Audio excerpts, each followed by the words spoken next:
Well, guess what?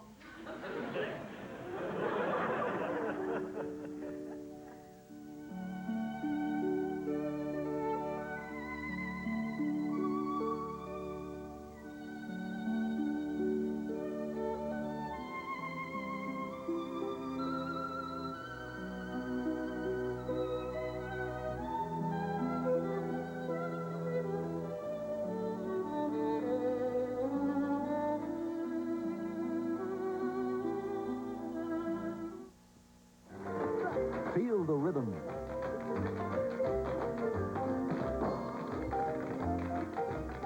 Hear the melody. Never believe me. They'll never believe me. Relive the moments that made musical comedy. It's Sylvia Fine K's Musical Comedy Tonight, Part 3. Next time on Great Performances. Be sure to join us Friday at 9 p.m. James Garner is a naval officer with a special job to do. Hi, Charlie. Sheila, could you be a redhead by 5:30 this afternoon? And Julie Andrews is a British Army driver with an eye for romance. Do you have a girl, Commander? None of your damn business, Miss Barr. Oh, shut up and let me kiss you. All's fair in love and war when James Garner and Julie Andrews star in The Americanization of Emily, Saturday night at 8 on Movie Time.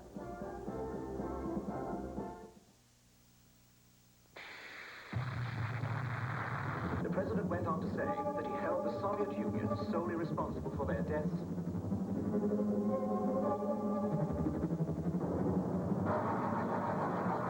The most widespread danger is fauna. A quiet good. Attack warning.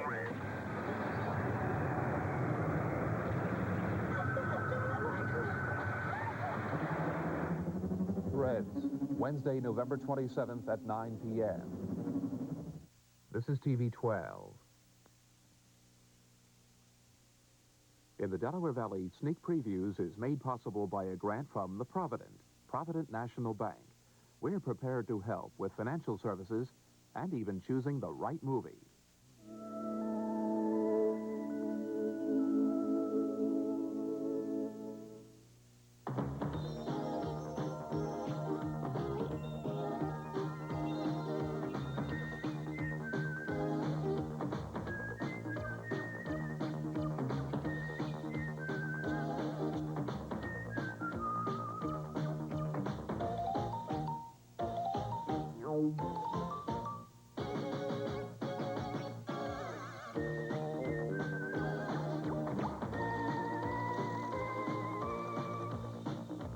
I don't deserve what your father done to me. I don't deserve this. I've been hurt. Real hurt. I am hurt. Do you understand that? I'm having a little trouble handling it, okay? But I can't go back to work. I'm not ready to. When I'm ready, I will. I don't know how to talk to people. I don't know who I am, what I mean anymore. I don't know what I'm doing here. You know, when I figure that out, then I'll be ready to go back to work. But right now, I'm not. So just do me a favor and give me a little time to myself, all right? Just leave me alone. An impassioned plea from Oscar winner Ellen Burstyn, playing a wife who's been abandoned by her husband after 30 years of seemingly happy marriage, in the extraordinary new film, Twice in a Lifetime, one of 4 major releases we'll be reviewing on this week's Sneak Previews. I'm Michael Medved. And I'm Jeffrey Lyons, and in addition to Twice in a Lifetime, which stars Gene Hackman as Burstyn's straying husband, we'll review Once Bitten, a vampire comedy in which Lauren Hutton, of all people, portrays a 400-year-old bloodsucker, albeit a beautiful one, I'll grant you that. And Bring on the Night, in which rock superstar Sting tries a completely different form of music, jazz, with a brand new group. And we'll take a shot at Charles Bronson, who's reloaded his pistol and gone a-hunting in a New York ghetto in Death Wish 3. And we'll take a look at what's coming up on pay TV and what's new in your video store, movies on cassette. But Michael's up first with his review of Once Bitten. Michael? Thank you, Jeffrey. In Once Bitten, Lauren Hutton, the former superstar of the modeling world, plays a glamorous 400-year-old vampire whose beauty secret involves a steady diet of blood from male virgins. As the movie begins, she's in big trouble, however, because she's moved to Los Angeles, and according to this screenplay, she can't find a suitably unspoiled male victim anywhere in Southern California. So finally, she discovers a cute, cuddly high school kid who, like all cute, cuddly high school kids in recent Hollywood movies, has absolutely nothing else on his mind other than losing his virginity. Now, Lauren Hutton is only too happy to help him with this project, and after she picks up her intended victim at a Hollywood bar, she tries to generate a few sparks.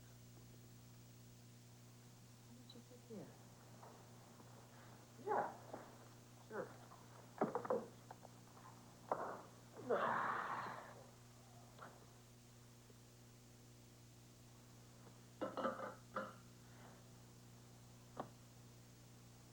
So, what do you do for a living, Mort? I go to school, college. I'm studying to be an electrical engineer. Fascinating. Yeah. My field is nuclear physics. Really? I'm working on the acid rain problem. I love intelligent men. Yeah, I guess they're okay.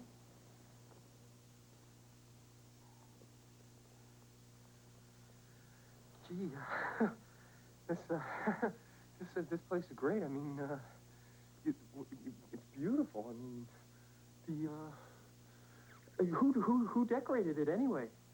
I did. Great. Pillows and everything, nice. I mean, you know, most people don't do things, and I think you do. I mean, you do. You're a doer. I mean, you are a doer, and you do. You're beautiful dress too. Now, I'm glad they cut this clip right there because the sly seductress goes on to bite her new conquest on parts of his anatomy that we could never show on a family TV show. But for some mysterious and ghoulish reasons, such as the need to prolong this feeble plot, she has to bite him 3 different times in order to get the nourishment she needs and to transform him forevermore into a fellow vampire. Now, his pretty girlfriend, meanwhile, struggles to save the poor boy's soul. And the climax in this battle of wills comes where else? At a Halloween dance at the local high school.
Okay, right. Where's Arthur Merry when we really need him? The actors aren't the only ones who are thrashing about wildly in Once Bitten. Every other aspect of this production manages to sink to that same low level. Now, sometimes, with outrageously awful motion pictures like this one, you can at least say, well, they managed to get the camera in focus most of the time.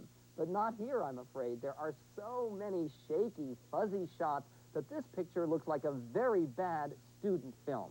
Yes, Lauren Hutton is sleek and sexy and well cast as the villainess, but she deserves better material and more competent collaborators. In short, Once Bitten is a sleazy hybrid, a high school vampire movie that is in every way a pain in the neck. You're putting it mildly, Michael. This is just, I've seen this before with George Hamilton and much better in that other vampire movie Love he at made, First Love Bite. at First Bite.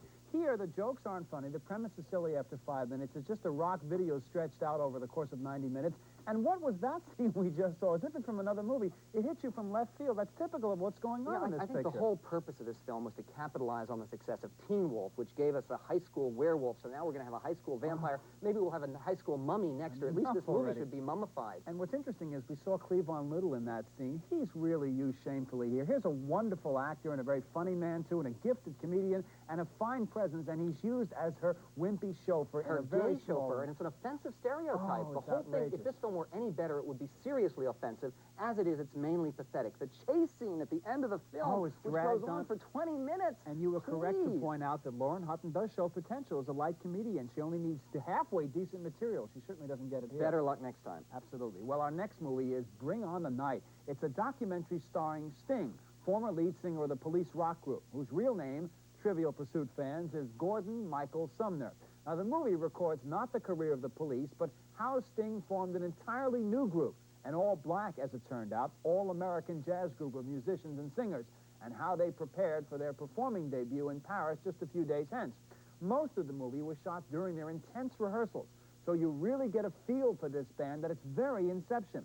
Here's a typical sequence, as everyone is still really getting just to know each other.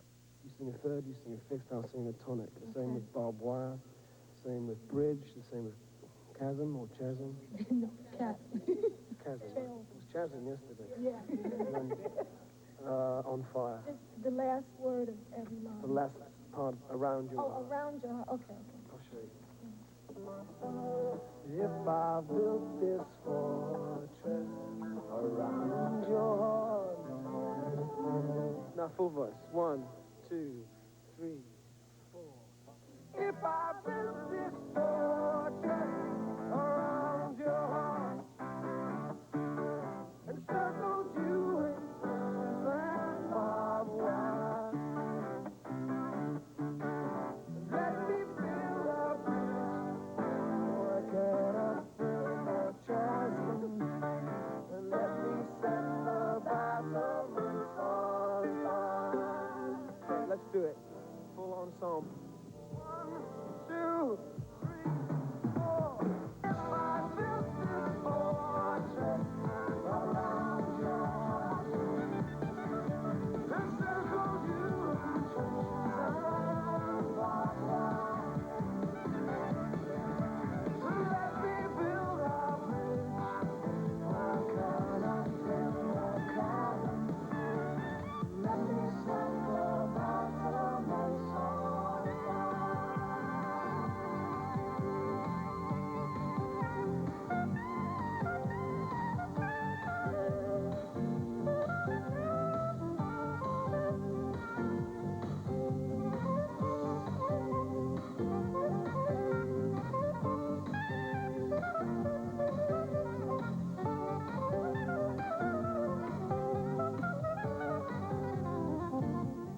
This movie, I should say, was directed by Michael Apted, who did Coal Miner's Daughter, and before that, a picture called Stardust about a rock singer. Now, since I own no Sting albums and know him primarily from his acting in movies like Plenty and Dune, you should pardon the expression, I thought I was in for just another 2-hour rock documentary. But no, Bring On the Night is a delightful surprise.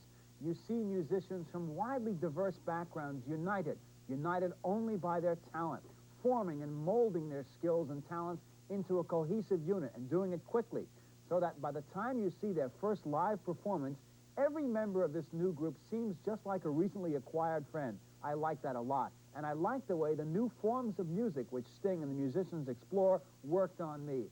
And he's a very appealing star, too, whether on stage or cavorting or working with his band. Bring On the Night is a movie I think a wide audience will like. You don't have to be Sting fans, I don't think. Jeffrey, I couldn't disagree with you more. Really? I'm not sure that this film is worth the $6 you're going to pay or $5 to see it at a theater, but I am sure it's not worth the permanent hearing loss it nearly caused me. The sound was turned up to such excruciating levels. They're so proud of their Dolby sound that they make it painful. Wow. And aside from that, the film is terribly boring. There have been good concert films with rock groups, films like Woodstock or films like The Last Waltz. That's what I expected, Michael. I expected to see more of that. This, if you saw it was too loud, that may have just been the theater where you saw it. To me, this picture was a total surprise because it was nothing like those other pictures. I was there at the inception of something, a completely different form of music. The reason those other pictures were endurable is because they show you more than one group. I'm tired of seeing the same group for nearly 2 hours, and I'm also tired of them treating Sting as if he's Mahatma Gandhi. Interesting you said endurable, Michael. It's probably not your taste in music. It's not even my taste in music, it's but not I really my felt taste that I was in to the make presence of a something rock star like Sting into some kind of magnificent cultural icon. And the scene at the end with the birth of his 4th child, I could have lived without that too, I'll tell you. Michael. All right. Well, a little bit less cynicism is involved with our next film. It's Twice in a Lifetime, and that's the name of a remarkable picture by producer-director Bud Yorkin. He's best known as co-creator of All in the Family, and like that celebrated TV show, this movie tells the story of some wonderfully ordinary Americans. Gene Hackman is a steel worker. His wife, Ellen Burstyn, works in a beauty parlor, and they have 3 grown children and a very quiet life in a blue-collar suburb of Seattle until the day of his 50th birthday. When he goes down to a neighborhood bar to celebrate with his pals, Hackman meets a newly hired barmaid played by Anne Margaret. Now, the chemistry between them is instantaneous, and they meet for lunch the very next day. When they go for a walk afterward, Hackman tells her what he lives for. So you go to all the Seahawks games, huh? I never miss. It's a reason for getting up in the morning. I can't live my life for the steel mill. It gets my time, but it don't get my enthusiasm. What it gets out of me, it pays for. What about Kate and the kids? Aren't they a reason? The kids are all grown up. They've grown away. And Kate, all she lives for is home and Sonny's kids. It's all she breathes for. She's happy. But you're not. It's just tough, that's all. It's just real hard for me to face it. Now, when you listen to this dialogue, there's no doubt about where this picture is going. Hackman, who's always been a good, solid family man up till now, leaves his wife, and he moves in with Anne Margaret. The rest of the movie shows the impact of that decision on his family, especially as they prepare for the wedding of his younger daughter. The older daughter, meanwhile, played by Amy Madigan, can't forgive her father for what he's done. But the mother, Ellen Burstyn, isn't so sure.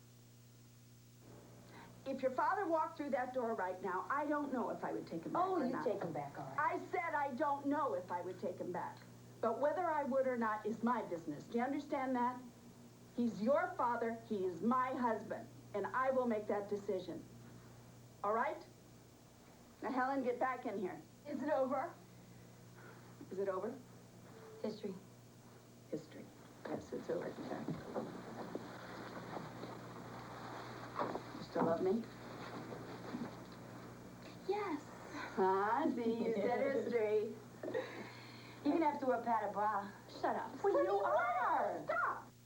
There's a very warm family feeling to this entire film. Now, there are so many reasons to praise Twice in a Lifetime that it's hard to know just where to begin. One of the things you'll notice right away is the beautifully crafted dialogue. I can't remember a film where I felt more like I was eavesdropping on real people in real conversation. Then there's this great ensemble cast. These actors work so incredibly well together that you can feel their relationships changing and growing. Gene Hackman, who's always good, even in a mediocre picture like the recently released Target, gives the performance of a lifetime in Twice in a Lifetime.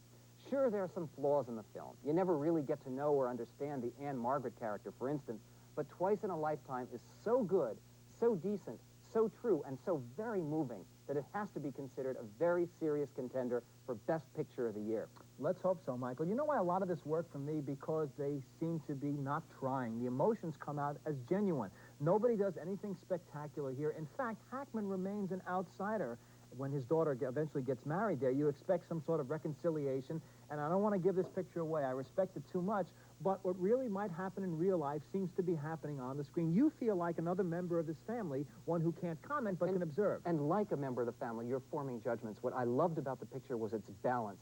Gene Hackman isn't a hero, and he isn't a villain. Absolutely. And you don't know at the end, has he made the right decision to leave a marriage that's gone stale and to hurt his family in the process and to pursue love, or has he made a terribly wrong decision? You don't know. The film balances it and does it very fairly to everybody. Sometimes in movies of this type, they have the temptation to make it spectacular at the end, or overly dramatic, or go off on a tangent, or develop one character at the expense of all the others. None of that happens here. All the balls are going at once, so to speak. It's a juggling act of real, believable people. And balance between the characters, Absolutely. all of whom are likable. And for once to have a picture today where the people are all people you like. Even Amy Madigan, who's mad through most of the picture, angry at her father, is a profoundly sympathetic character. What angers me, though, is the fact that this film, which is so fine, hasn't gotten a national release yet. There are going to be places in the country where it's not playing. Let's hope it does now. Little by little, the word of mouth is growing on this picture. And another thing I liked about it, we should mention, is that it's about serious but unspectacular everyday issues.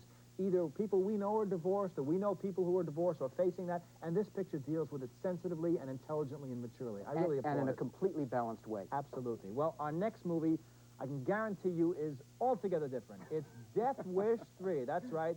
The latest bloodbath starring who else? Charles Bronson, an actor I used to like a long time ago. Whom did you expect to star in this picture? Woody Allen? Once again, he is, of course, the one-man vigilante force who, as the movie begins, finds that his best friend has just been murdered by vicious punks in a tough section of Brooklyn. But Bronson, however, is arrested as the killer. Then he's suddenly cleared, given a gun, and freed on the condition that he rid the neighborhood of the punks all by himself, giving some credit to the police, for the record. Believable, right? Well, anyway, in this scene, Bronson, you see, has moved into his murdered pal's apartment. For some reason, a building continually attacked by the young thugs. Here, he helps his terrified elderly neighbors shore up their defenses and even the odds. The first floor is the worst, but they come in wherever they want when the fire escapes. They're roof rats. It's 90 degrees outside, and I've had my windows nailed shut. I'll take care of it. But I'll need a few things first.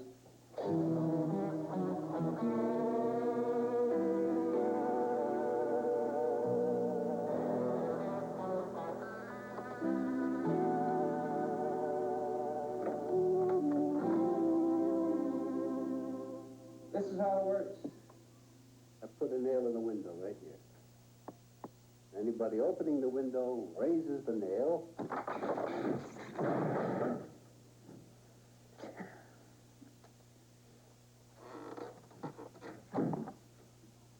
What are you doing? Thinning the herd. Mr. Bennett, I know you like it. Yes, I do.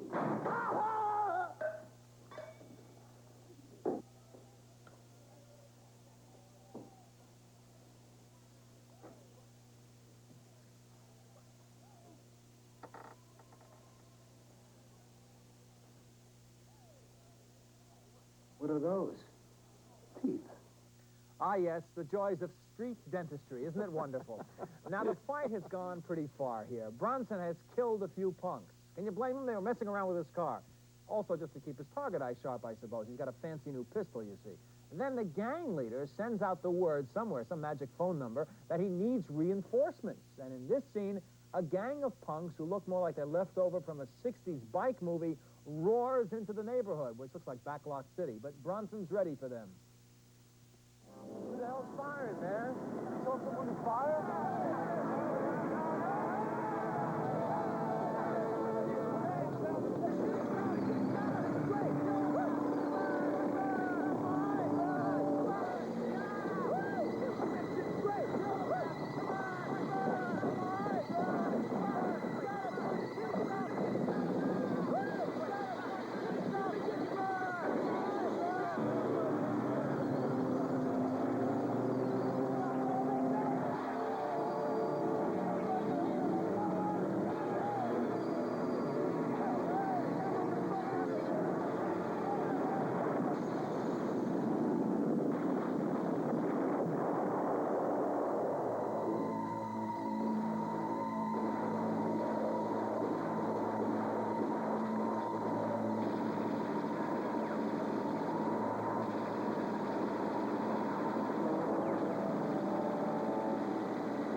Too bad they weren't out of film. Watching Death Wish 3 was not such an excruciating experience as I found watching Death Wish 1, which I loathe, or its sequel.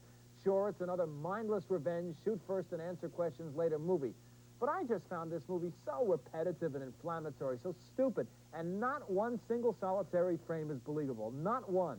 It's hopelessly simple-minded, overstated, and pretty soon, when what passes for a story, that is Bronson thinning the herd of punks, as he puts it, when that begins to run out of things to say, Death Wish 3 then becomes just an audition reel for the Stuntman's Union. More stunt people falling off more phony-looking buildings in this sloppy movie in a shorter span of time than in any picture I have ever seen. There's nothing at all here worth your time. This film is simply awful. Jeffrey, I'm afraid I have to agree Why with are you afraid? because I wanted to like this movie. I liked Death Wish 1. Wonderful. I thought it was a chilling and very persuasive and very scary movie. Nothing scary about this, nothing realistic about it, as you say. And one of the things that's strange is this film was being shot at the same time that the whole Bernard Goetz thing was in the headlines, and people were calling him the Death Wish vigilante. Right. But that case was scary, it was dramatic, it was tragic. Nothing about that here. It's just lame. Exactly, and at least it was controversial. I'll give Death Wish 1 this. It did make me angry. It did get my arguments up. It got me yelling at the screen almost. But this picture had you believing nothing that was going on. You couldn't see the way the picture was put together. It made no sense. They don't even care. That's exactly. why I hate it. They don't insult even, the audience. Insulting the audience terribly. There's one scene late in the film where you see somebody who's supposed to have died earlier on. They're sort of walking around at the edge of the scene. It makes no sense. The worst synthesizer film music I have ever heard. You heard it on the clips there. You know, I used to like Bronson years ago. He looks bored here. He looks like he has to do this because he signed the wrong contract. And he looks old. He's supposed to be this tough, formidable guy. No energy at all. He's running down the street trying to shoot a bunch of punks. He can barely move. He's just sort of ambling He has a along. one-night stand in the movie with a character played by Deborah Raffin, who's young enough to be almost his granddaughter here. It's just absurd. And what's the point? That whole thing lasts about 5 minutes just so she can get blown up later. I wish they'd blow up the whole lot of them. Some good news, however, not Death Wish 3, but at the video store, because among the notable new releases on video cassette this month are several big titles from the recent past, including Brewster's Millions, a slow-moving remake that proves that even with two of the best comedians in the business, Richard Pryor and John Candy, you can get a comedy that's not very funny. Incredible news! $30 million! The manager's got $30 million given to him. This is a good day, you know. The Emerald Forest tells the haunting and unforgettable true story of an American engineer in Brazil trying to rescue his son who's been kidnapped by primitive inhabitants of the Great Rainforest. There's people in there. People? What kind of people? Smiling people. Gymkhana is an idiotic adventure yarn cooked up by the primitive inhabitants of Hollywood, with Olympic gymnast Kurt Thomas as a high-kicking CIA agent. It's an amusing reminder of just how bad movies can be. Finally, there's Gremlins, a wildly entertaining Steven Spielberg production about a mysterious pet that turns into a horde of adorable but deadly little critters that menace a small town. Tell you what I'll do. I'll give you $100 for it. I'm sorry. WHYY, not for sale. Among movies released on pay cable TV this month for the first time, there's an unusual one. An interesting remake of Somerset Maugham's The Razor's Edge. Bill Murray, of all people, plays a disenchanted young Midwesterner who realizes that his life so far has been empty. I don't think I'm the guy you want to marry right now. This isn't the old Mr. Sunshine. City Heat teamed Burt Reynolds and Clint Eastwood for the first time, but these two stars have no electricity between them. City Heat will cure insomnia. Okay. Give me the case. Give it to him. You got it. In The Little Drummer Girl, Diane Keaton gets involved in Mideast terrorism, and if you can believe it, which I couldn't, you'll find it worthy. But I suppose any Diane Keaton movie is worth seeing. Oh, yes, and what am I supposed to do, kill Arabs? You would never ask you to do that, Charlie. If we lose... But Places in the Heart comes to pay TV this month, too. A beautiful story of a Depression-era woman trying desperately to keep her family and her farm. Sally Field got an Oscar and richly deserved it. I don't care if it kills you. I'm not going to give up. And if the two of you do, you can go straight to hell. And not going straight to hell, we'll summarize our reactions to the movies we've reviewed this week. We agree that Once Bitten, the new comedy starring Lauren Hutton, combines the very worst elements of bad vampire movies with the very worst of high school sex comedies. But we split on Bring On the Night. Jeffrey was surprised how quickly the music moved him, but I think that it's strictly for Sting fans. But we both loved Twice in a Lifetime and found it a touching, sensitive, and utterly realistic family drama. And finally, we agreed that Death Wish 3 was a sloppy and repulsive exercise in exploitation and one of the year's very worst films. Didn't care for it, huh, Michael? Well, that's it for this week's Sneak Previews.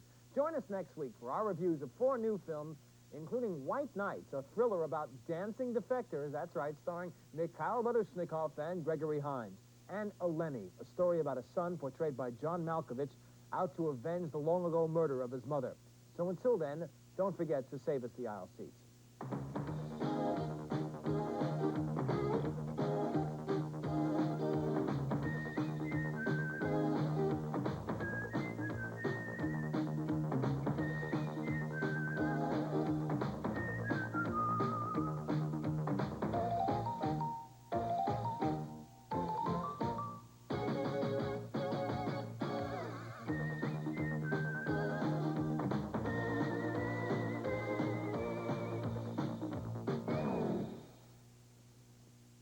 Funding for Sneak Previews was provided by this station and by other public television stations.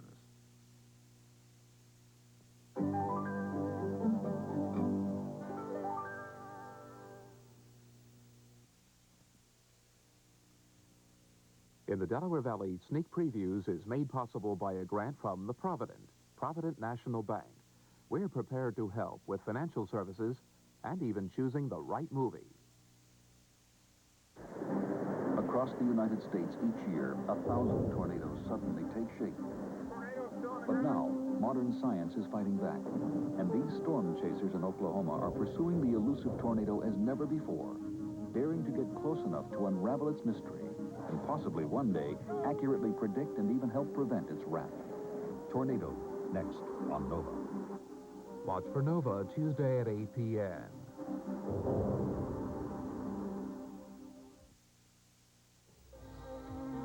Tuesday night, visit the ancient land of Kurdistan in the Middle East, where a nation of rebels is fighting a desperate battle for national identity. Then, meet the whirling dervishes who achieve purity through the ritual of pain. Explore Tuesday at 9 p.m. Einstein's dream of understanding creation is alive today. This is Timothy Ferris. We'll explore the realm of the galaxies and the nucleus of the atom on the creation of the universe, a 90-minute special about the ultimate history story. The story of how a single kernel of energy could have become everything that there is. The Creation of the Universe, Wednesday at 9 p.m.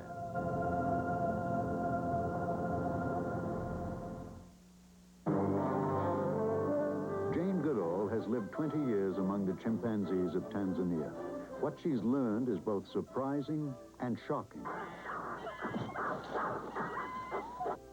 This is Alexander Scorby. Join me for a fascinating encounter with man's closest living relative on our next National Geographic special, Among the Wild Chimpanzees. Thursday night at 9 here on WHYY Wilmington. A box. We think we know what it holds, but we can be surprised, enriched, and delighted when the box holds more. Kraft is proud to help renew portions of today's programming on this public television station. Movie time will not be seen tonight, so that we may bring you the following special feature, The Times of Harvey Milk. The white power establishment, non-gay, very wealthy establishment, have to deal with me. It's an incredible position. The television premiere of the Academy Award-winning documentary, The Times of Harvey Milk. The story of the rise of one of America's first openly gay politicians and his assassination at the hands of Dan White in San Francisco. A dramatic film about American values in conflict. The Times of Harvey Milk, next on nonfiction television.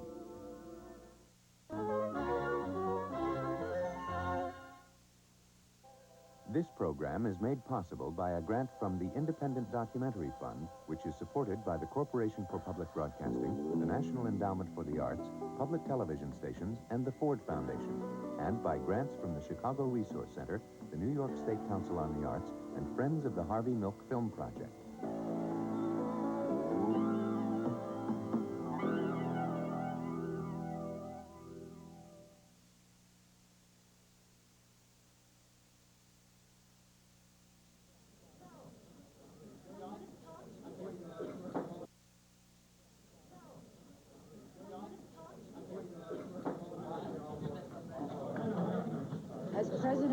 Board of Supervisors, it's my duty to make this announcement. Both Mayor Moscone and Supervisor Harvey Milk have been shot and killed.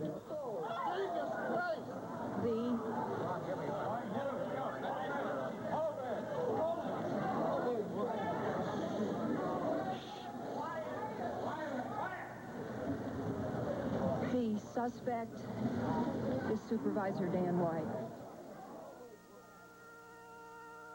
On November 27, 1978, San Francisco's Mayor George Moscone and Supervisor Harvey Milk were assassinated in City Hall.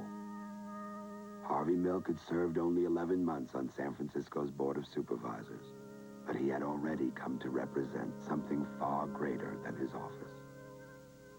A year before he was gunned down, Harvey Milk tape-recorded a will.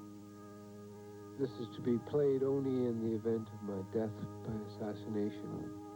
I fully realize that a person who stands for what I stand for, an activist, gay activist, becomes the target or the potential target for somebody who is insecure, terrified, afraid, or very disturbed themselves. And knowing that I could be assassinated at any moment, or any time, I feel it's important that some people know my thoughts. I stood for more than just a candidate. I have never considered myself a candidate. I have always considered myself